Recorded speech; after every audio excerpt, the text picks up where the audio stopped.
Have you ever experienced jet lag? It's not fun. You're completely screwed up on your sleep. Even when you think you can get a good night's sleep, you think, okay, I'm all right now.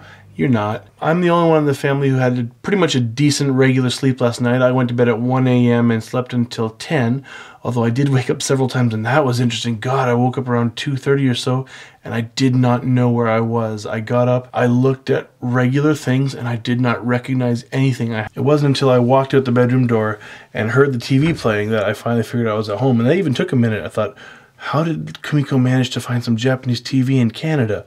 I thought we were still in Canada. Second time, same thing. It wasn't until, I don't know, this morning when I woke up again that I knew I was in my own bedroom. Well, Lily and I were the ones who slept in our own bedrooms. Kumiko stayed downstairs with the kids because they sort of half napped between 12 and 4, and then they were awake from 4 a.m. on, and so was Kumiko. So my whole family fell asleep sometime mid-afternoon, around 3 or 4. Kumiko woke up for a few hours, but Lily's gone to bed, but everyone else has just passed out around the living room. Me too. I had a decent night's sleep, but I'm still feeling the effect. I taught 3 classes today, and my last class finished at 8:50.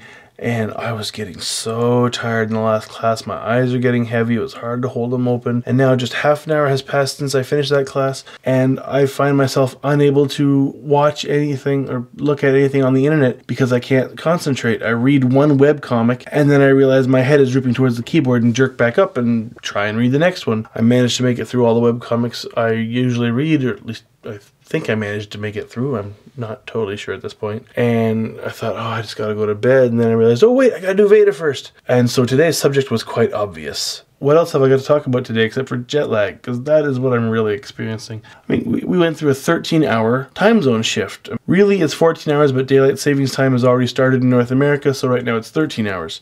And that's got to be just about the hardest kind of shift. Like 12 hours, what you think would be the hardest. A total reversal of your sleeping pattern, 12 hours, and 13, that's only 1 hour off, so it's not easy. I didn't sleep much all the way home, maybe half an hour on the plane from Toronto to Seoul, and then half an hour from Seoul to Fukuoka, so I hardly slept, so I was able to actually get to sleep. The kids managed to get a good amount of sleep on the flight, so they didn't sleep well last night, so they're experiencing a worse jet lag than I am, although as you can tell, I'm not completely unaffected. What's the worst jet lag you ever had? Like, how many hours change was it? I can only think of really like about 3 grades of jet lag I've gone through.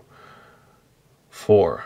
Like 6 hours between Canada and Holland, and that knocked me out. Well, I was only a little kid. I slept for like 13 hours, something after that. 2 hours between here and New Zealand. I didn't even notice. 2 hours, that's nothing. And I think it's 3 or 4 hours between here and Thailand, and even then, wasn't a problem. Maybe it was a little sleepy, but I was so busy doing activities that don't care. You just go. I don't know why, but going from Japan to Canada, the jet lag is way worse than going from Canada to Japan. That is what I've experienced. That's what my family has experienced. It's always the same. We went there, it took about a week to get over jet lag. Coming this way, 2-3 days, and then you're on Japan time. I don't know why. Just, let me know if you've had similar experience. I can't think of anything else to say, and I'm gonna go to sleep.